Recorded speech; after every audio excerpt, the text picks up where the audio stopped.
Un grand rendez-vous d'échange entre jeunes et acteurs locaux sur les questions de l'emploi et de la création d'entreprises, c'est le principe du débat organisé au Jardin Comédien par la Maison de l'Emploi et de la Formation de Sénart.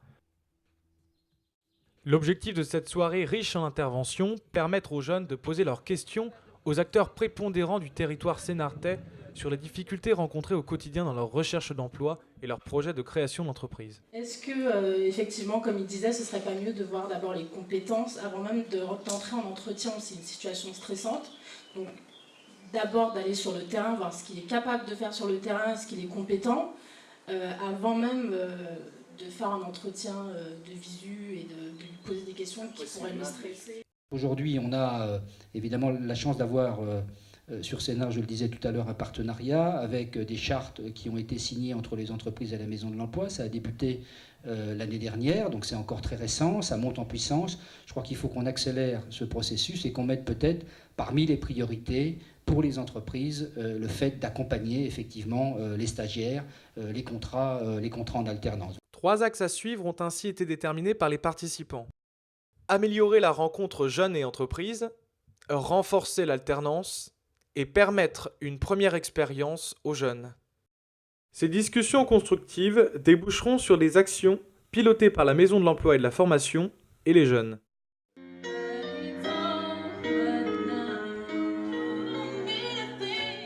Et pour terminer l'événement en musique, l'association Link to Music a organisé un concours de chant afin de départager les talentueux participants en liste. Avec 33 voix, Mikey, s'il vous plaît! Next to you, black and gold, black and gold, black and gold.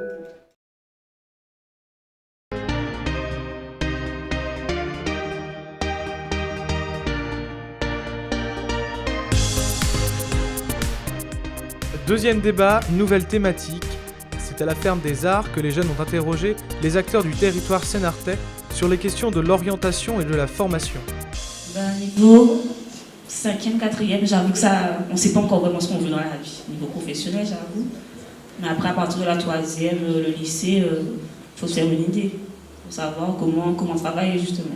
En 3e, on m'a demandé de faire un choix pour savoir si je voulais aller en lycée professionnel ou général. Au début, j'ai vu que je voulais aller en général pour faire plaisir seulement à maman. Je n'étais pas prête du tout pour faire un choix. Je ne savais pas du tout ce que je voulais faire. Parmi les points sensibles abordés lors de ce débat, les chefs d'entreprise ont répondu aux problématiques liées à la recherche de stage. Depuis des années, on accueille entre 40 et 60 élèves de 3e, essentiellement en stage, mais pas uniquement, puisqu'on accueille également des stagiaires en bac pro, en BTS. De nombreuses pistes de réflexion ont été lancées afin d'améliorer l'orientation des jeunes. Il faut que les écoles soient acteurs du projet, peut-être une petite cheville entre l'école et le monde de l'entreprise, de façon à ce que ça se passe bien. 3 axes à suivre ont ainsi été déterminés par les participants. Trouver des solutions pour limiter la pénurie de stages sur le territoire, améliorer la recherche de stages des jeunes et permettre aux jeunes d'accéder à une meilleure connaissance des métiers. Et pour cette deuxième rencontre, quelques jeunes sénartais ont fait valoir leur talent de danseur. La gagnante, c'est Catalina!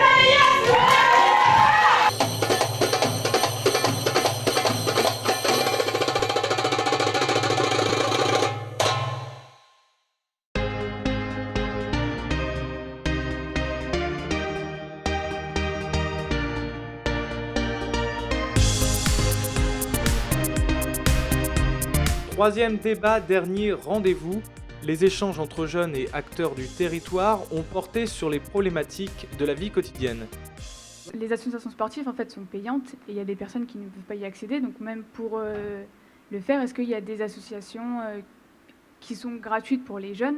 Je voulais savoir pourquoi, lorsqu'on est scolarisé, on perçoit des aides et lorsqu'on n'est plus scolarisé à l'école, lorsqu'on a de 18 à 25 ans, je voulais savoir pourquoi on a plus d'aide financière.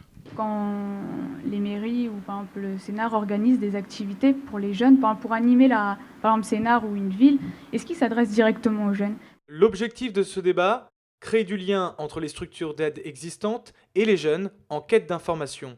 un exercice enrichissant pour les deux parties. On a un point de vue, nous évidemment, qui est un regard de professionnel, et quand Didier Dugast sollicite la parole des jeunes dans un espace comme celui-ci aujourd'hui, c'est pour que vous soyez apporteurs justement de défis, de nouveaux défis, de nouveaux espaces de créativité qui nous échappent peut-être. Hein. De nombreux défis qui touchent différents aspects de la vie courante, comme la citoyenneté, les transports, le logement, mais aussi la santé. On a essayé de travailler avec la sécurité sociale un accueil spécifique pour les jeunes, mais qui est très difficile d'accès. Et puis, il faut passer énormément de temps avec les jeunes pour leur expliquer déjà comment ça fonctionne, cette sécurité sociale, alors que sans sécurité sociale, on n'arrive pas déjà à se soigner. Est-ce que Rémi, tu veux dire à ta façon, je sais qu'il y a eu quelques soucis qui sont dentaires, est-ce que les difficultés qu'il y a eu pour pouvoir démarrer un suivi? Oui, j'ai eu des difficultés financières. Je pouvais pas. Il y a plusieurs soins dentaires, des soins par rapport à dermatologue que je peux pas faire. Grâce à vous, j'ai pu en faire un petit peu. Vous m'avez beaucoup aidé sur le dentiste par exemple. Voilà, et c'est difficile. 4 axes à suivre ont ainsi été déterminés par les participants. Trouver des solutions pour faciliter l'accès aux soins des jeunes Sénartais, trouver le moyen de rendre les jeunes plus acteurs dans la vie locale, favoriser les conditions de mobilité sur Sénart et améliorer l'information des jeunes sur l'accès au logement.